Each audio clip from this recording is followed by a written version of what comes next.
अगर आप ये वीडियो ये सोच के देख रहे हैं कि डॉक्टर बनने में कितना पैसा लगता है या फिर डॉक्टर बनने के बाद कितना पैसा कमा सकते हैं, इस वीडियो में इस बात का जवाब देने वाला हूं, तो आपकी सोच थोड़ी सी गलत है वीडियो को देखने की।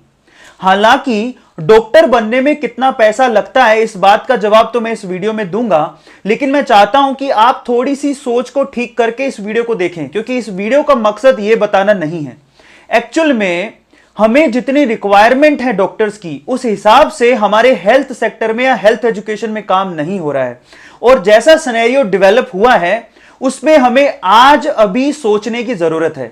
अगर आप डॉक्टर बनना चाहते हैं, आपका बेटा या बेटी को अगर आप डॉक्टर बनाना चाहते हैं, तो इस वीडियो को बड़े ध्यान से देखिएगा, क्योंकि हम सोच बदलेंगे तभी हमारे यहां की तस्वीर बदल पाएगी। क्योंकि जो कुछ हेल्थ सेक्टर के नाम पे और हेल्थ एजुकेशन के नाम पे हो रहा है, वो एक्चुअल में जितना काला दिखता है वो उससे भी ज्यादा काला है। इस चीज को मुझे आप लोगों को बताना जरूरी था, क्योंकि मैंने जब ये चीजें देखी तो मुझे लगा एक बार मैं शेयर जरूर करूं। हालांकि इन बातों पर बहुत बार पहले चर्चा हो चुकी है, बहुत सारे न्यूज चैनल, बहुत सारे न्यूज़पेपर्स इसके बारे में छाप चुके हैं, लेकिन उससे भी बढ़कर मैं आपको डेटा वाइज कुछ चीजें बताना चाहता हूं जिसको आप लोगों को समझने की बहुत ज्यादा जरूरत है। As a viewer, as a Indian citizen, आप इस चीज को बहुत ध्यान से देखिए। सबसे पहले तो यह समझे कि हमारे भारत देश में, इंडिया में डॉक्टर्स की जरूरत क्यों है। मैंने एक रीसेंट रिपोर्ट पढ़ी, उसके मुताबिक आज भी टोटल 6 लाख डॉक्टर्स की वैकेंसीज है इंडिया में। मतलब 6 लाख डॉक्टर की आज इसी वक्त रिक्वायरमेंट है, जो कि है नहीं। बड़े ध्यान से इसको समझिएगा। उस रिपोर्ट में यह तक कहा गया कि इंडिया में हर 1000 की पॉपुलेशन पर एक डॉक्टर होना चाहिए, जबकि रियलिटी ये है कि ओवरऑल रूरल एंड अर्बन, मतलब शहरी और ग्रामीण दोनों को मिला दें तो ओवरऑल जब रेशो निकाला गया तो 1800 पर एक डॉक्टर है। और ये रेशो और भी खराब हो जाता है रूरल एरियाज पे, मतलब विलेजेस में। अगर हम लोग इंडिविजुअल डेटा पे ध्यान दें तो अर्बन सेक्टर, अर्बन जो एरिया है, मेट्रोपॉलिटन सिटीज, वहां डॉक्टर की अवेलेबिलिटी अच्छी है, वहां पर 1200 से 1300 की पॉपुलेशन पे एक डॉक्टर मिल जाएगा। लेकिन गांव में सिचुएशन इतनी खराब है कि वहां पर 4000 5000 की पॉपुलेशन पे एक डॉक्टर है। और उस रिपोर्ट में यह भी मेंशन था कि इंडिया में 27% डेथ सिर्फ और सिर्फ इस वजह से होती है कि उनको डॉक्टर नहीं मिल पाते। अब आप यह सोचिए कि डॉक्टर की रिक्वायरमेंट कितनी ज्यादा है। बहुत अच्छी बात है, जहां रिक्वायरमेंट है वहां पर अच्छी बात यह हो जाती है कि वैकेंसीज भी ज्यादा होंगी और चांसेस वहां डॉक्टर बनने के ज्यादा होने चाहिए। यह एक सिनेरियो बड़े ध्यान से समझिएगा। रिक्वायरमेंट है 6 लाख डॉक्टर्स की। अब मजे की बात यह है कि हर साल जो पेपर देने के बाद साइंस के बच्चे एमबीबीएस में एडमिशन लेते हैं, वो पेपर का नाम है नीट, और उसमें बैठने वाले बच्चे कितने? 13 लाख। अब आप समझिए कि 13 लाख लोग फॉर्म भर रहे हैं डॉक्टर बनने के लिए। 6 लाख की हमें रिक्वायरमेंट है, तो यहां तो बहुत अच्छा है। उससे डबल यहां पर फॉर्म भर रहे हैं, एस्पायरेंट्स डबल हैं, तो डॉक्टर बनना तो आसान हो गया ना। लेकिन समस्या कहां पैदा होती है? बीच की बॉडी पे। 13 लाख बच्चे दे रहे हैं पेपर, 6 लाख की रिक्वायरमेंट है, लेकिन बीच की बॉडी जो डॉक्टर बनाती है, मेडिकल कॉलेजेस की बात कर रहा हूं, उनकी हालात बहुत खराब है। ओवरऑल पूरे इंडिया में मेडिकल कॉलेजेस कितने हैं? 456, माफ कीजिएगा 456, 456 मेडिकल कॉलेजेस हैं। अब इससे तो आपको अंदाजा नहीं होगा कि वो मेडिकल कॉलेज कितने डॉक्टर बनाते होंगे, तो मैं आपको क्लियर करता हूं। पूरे इंडिया में 70,000 से ज्यादा मेडिकल सीट ही नहीं है। 70,000 मेडिकल सीट हैं अभी।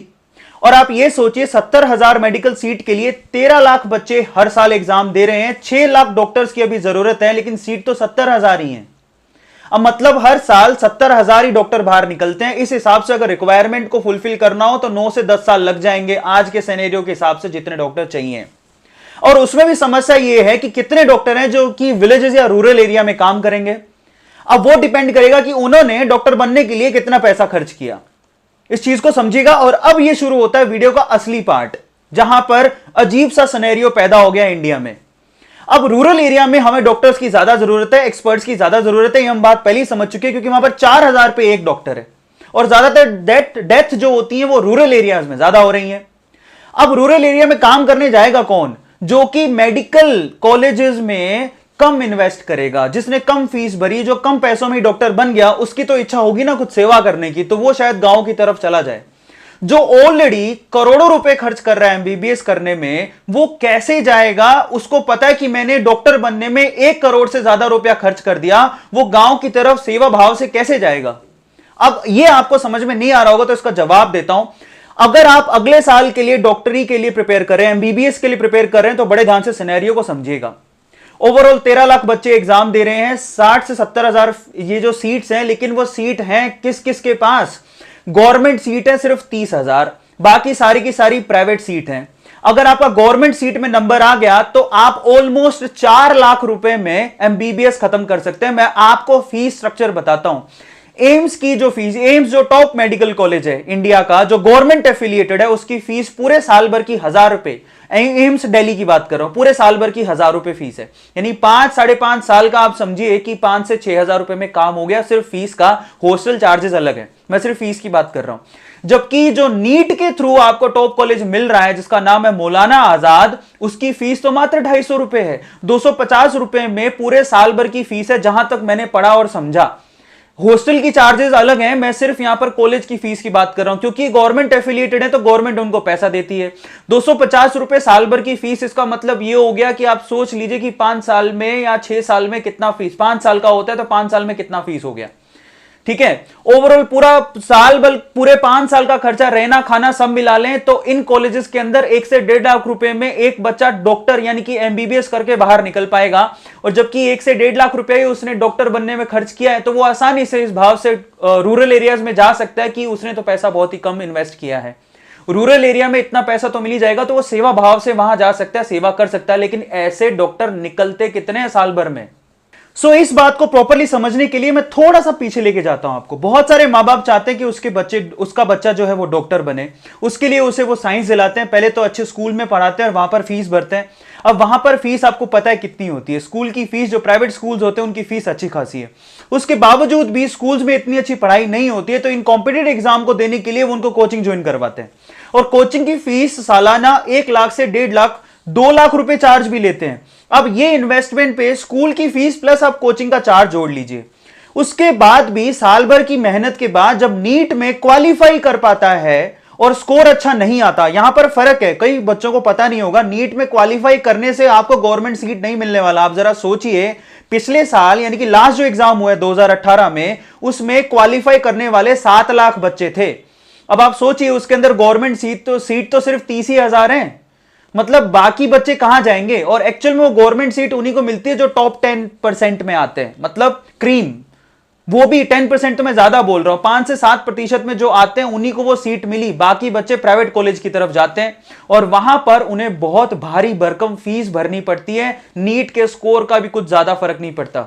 एंड आई वॉज शॉक्ड जब मुझे यह मालूम पड़ा कि नीट स्कोर के बावजूद भी ये कॉलेजेस कितना चार्ज करते हैं। जरा सोचिए, इनकी फीस की रेंज है 3 लाख रुपए से लेके 20 लाख रुपए पर एनम, जहां पर आप गवर्नमेंट कॉलेज में सिर्फ 4 लाख रुपए में 5 साल कंप्लीट एमबीबीएस कर सकते हैं। 4 लाख रुपए 5 साल के कंप्लीट। मैं मैक्सिमम रेंज बता रहा हूं क्योंकि बहुत सारे गवर्नमेंट कॉलेज की फीस भी 80,000 रुपए के पर एनम के करीब है। मैंने आपको 2-3 कॉलेज के एग्जांपल दी जहां फीस बहुत ही कम है, लेकिन कुछ कॉलेजेस ऐसे हैं जहां पर 80,000 रुपए भी फीस है। लेकिन प्राइवेट कॉलेज की फीस तो पर एनम पे शुरू ही 3 लाख रुपए से होती है और वो 20 लाख रुपए तक जाती है। और अगर आपका नीट का स्कोर बहुत कम है और फिर भी आप एमबीबीएस करना चाहते हैं तो डोनेशन सुन के आप हैरान रह जाएंगे। 20 से 50 लाख रुपए तक का तो डोनेशन है, उसके बाद आप सीट मिलेगी और उसके बाद आपकी एमबीबीएस की पर एनम की फीस आपको अलग से पे करनी है। अब इस हिसाब से गवर्नमेंट के बच्चों को छोड़ दें जो कि मुश्किल से 20 से 30 हजार होंगे जो साल भर में निकलेंगे, बाकी जितने भी डॉक्टर निकल रहे हैं वो कितना पैसा खर्च कर रहे हैं डॉक्टर बनने में, ये सोचिए। ओवरऑल वो 50 लाख रुपए से लेके 1.5 करोड़ रुपए तक डॉक्टर बनने में पे कर रहे हैं। ये मेरी रिपोर्ट या मैं नहीं कहता हूं, मैंने भी ये सब चीजें देखी हैं। इवन इनफैक्ट एक न्यूज चैनल ने भी इसको एक्सपोज किया था और ये रीसेंट टाइम की ही बात है।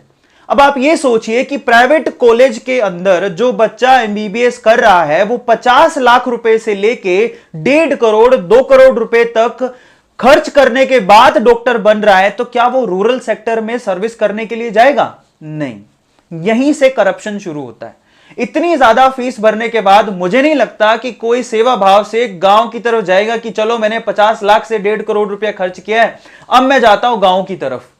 और इस हिसाब से अब जरा सोचिए कि सिर्फ 30,000 ही डॉक्टर है, जिसमें से भी मुश्किल से 5 या 7,000 डॉक्टर ही गांव की तरफ जाते हैं। तो आप सोचिए कि ये रिक्वायरमेंट कब डॉक्टर की पूरी होगी। ये है समस्या की जड़। और प्राइवेट सेक्टर इतना ज्यादा चार्ज कर रहा है कि आम इंसान उस फीस को सोच के डॉक्टर बनने और बनाने का सपना ही छोड़ देगा। इतनी ज्यादा फीस चार्ज हो रही है और गवर्नमेंट के मुकाबले उनकी सुविधाएं कम है। यह भी एक उल्टा है, मतलब सुविधाएं कम हैं, कम नीड स्कोर पे आपका सिलेक्शन हो रहा है और फीस इतनी ज्यादा। सब कुछ उल्टा है। अब इस चीज को समझें। अब यहीं से ही तो समस्या पैदा होती है। तो क्या हमें ये जो इतना सिनेरियो जटिल हो गया, इवन इनफैक्ट जो हमारी गवर्नमेंट है उसने नीट एग्जाम को तो बनाया ही इसलिए था कि ये जो धांधली चल रही है वो बंद हो जाए, पर हुआ क्या, उसका उल्टा, उससे ज्यादा हो गई है। आज लोग एमबीबीएस में एडमिशन के नाम पे मुंह फाड़ के कम से कम 20 या 25 लाख की तो डोनेशन मांग लेते हैं। और इनफैक्ट आप यह सोचिए कि इस सिनेरियो का फायदा बाहर के देशों को मिल रहा है। वो कैसे कि आपको मैं बता देता हूं, आप हैरान रह जाएंगे। पता नहीं इंडिया में एमबीबीएस इतना महंगा क्यों है। बहुत सारे जो स्टूडेंट है वो अब्रोड चले जाते हैं क्योंकि वहां पर बहुत ही कम पैसों में एमबीबीएस करवाई जा रही है। हालांकि उसको यहां इंडिया में एक्सेप्ट नहीं करते। बहुत लोगों को रियलिटी पता भी है। लोग चाइना चले जाते हैं एमबीबीएस करने में क्योंकि वहां पर 15 लाख रुपए में आपकी एमबीबीएस हो जाती है। रशिया में चले जाते हैं। क्यों जा रहे हैं, क्यों माइग्रेट हो रहे हैं। और फाइनली वहां पर डॉक्टरी करने के बाद कई लोग तो वहीं सेटल हो जाते हैं, वापस आते ही नहीं है। कई लोग वापस आते हैं तो उनकी डिग्री को भी वैल्यू ही नहीं है, बाद में उनको मालूम पड़ता है। और यहां पर भी एमबीबीएस खत्म होने पर भी कोई काम नहीं चलता, उसके बाद एमडी करनी पड़ेगी। 3 साल की एमडी होती है, उसके बाद अब एक परफेक्ट डॉक्टर बनोगे। अब आप ये सोचिए कि जर्नी कितनी लंबी है। इतनी लंबी जर्नी, जबकि रिक्वायरमेंट 6 लाख से ज्यादा डॉक्टर्स की है। क्या यह समस्या जटिल नहीं है? क्या हमें इसके लिए कुछ करना नहीं चाहिए? इनपुट बहुत अच्छा है, आउटपुट की रिक्वायरमेंट भी अच्छी है, लेकिन बीच की मशीनरी इतनी जटिल है कि समस्या 10 साल में भी खत्म नहीं हो सकती। सो इस वीडियो के थ्रू मैं सिर्फ इतना कहना चाहता हूं कि ये जो प्राइवेट सेक्टर में बड़ी बड़ी फीसेस के साथ जो डॉक्टर बनाए जा रहे हैं और ये जो सिनेरियो पैदा हुआ है, उसको बदलने की जरूरत है। इस बात को आप गवर्नमेंट तक लेके जाइए, शेयर कीजिए और मैं गवर्नमेंट से भी रिक्वेस्ट करूंगा कि इसके ऊपर कुछ कदम उठाए जाएं। जरूरी भी है। अब दूसरी चीज यह भी सोचने की जरूरत है कि जो बच्चा इतनी सारी स्कूल की फीस भर के, फिर कोचिंग की फीस भर के और फिर प्राइवेट कॉलेजेस की महंगी फीस भरने के बाद जब डॉक्टर बनेगा तो वो किस मेंटेलिटी के साथ डॉक्टर बन रहा है। Think of it. क्या वो उस मेंटेलिटी के साथ कभी सेवा भाव रख पाएगा? और एक बात मैं आप लोगों को भी कहना चाहता हूं जो कि डॉक्टर बनना चाहते हैं या बनाना चाहते हैं, तो आप चेक करें अपने आप को कि आपकी डॉक्टर बनने या बनाने के पीछे की मेंटेलिटी क्या है। क्या आप सेवा भाव से डॉक्टर बनना या बनाना चाहते हैं या फिर पैसे की मेंटेलिटी के पीछे? Think of it. Thank you.